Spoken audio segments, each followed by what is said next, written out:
crois qu'on peut être que satisfait d'une soirée comme celle-là. D'abord parce qu'elle positionne la CGPME sur le plan national dans un débat qui nous préoccupe, nous les chefs d'entreprise, savoir quels sont les programmes et à quelle sauce seront finalement traités les PMI, PME de notre territoire. Donc c'était important, après Lyon, après Bordeaux, et bien qu'à Metz, nous puissions avoir l'écho politique des différents candidats à la mandature suprême sur les thèmes qui ont été développés, ceux de la formation, du financement, de la fiscalité. Et vous avez vu que le débat a été très riche sur une salle qui avait effectivement été mobilisée. Il y a eu plus de 350 chefs d'entreprise, présidents de branche qui étaient présents.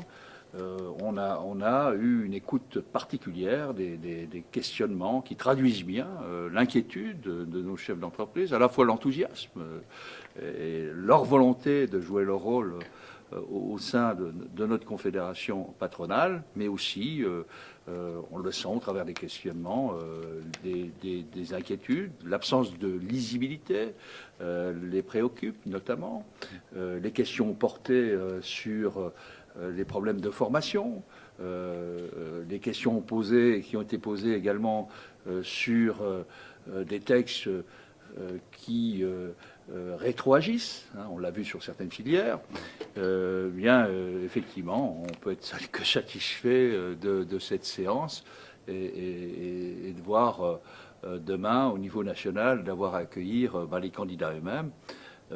Voilà, donc un bon galop d'entraînement, je dirais, pour la CGPME nationale et les territoriaux.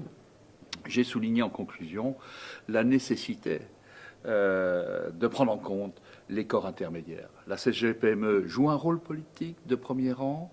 Il faut demain que nos futurs élus prennent en compte cette confédération syndicale patronale.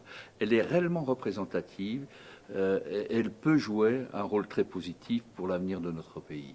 Vous êtes optimiste. Comme le dit le président Jean-François Roubaud, on n'a jamais été autant sollicité et caressé, si j'ose dire, dans le sens du poil. Dans le sens du poil, oui.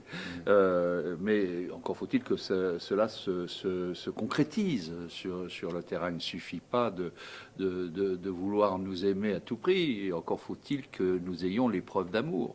Et c'est bien précisément ce que nous venons chercher là, au travers de ces débats, que d'avoir des garanties, une lisibilité et surtout des mesures qui aillent dans le bon sens. Parce qu'on ne peut pas continuer à dire que les entreprises TPE, PMI, PME créent l'emploi et pas favoriser ce qui leur permet effectivement de créer cet emploi. Un environnement qui prend en compte leurs légitimes préoccupations, eh bien c'est du politique que doit ressortir ces propositions.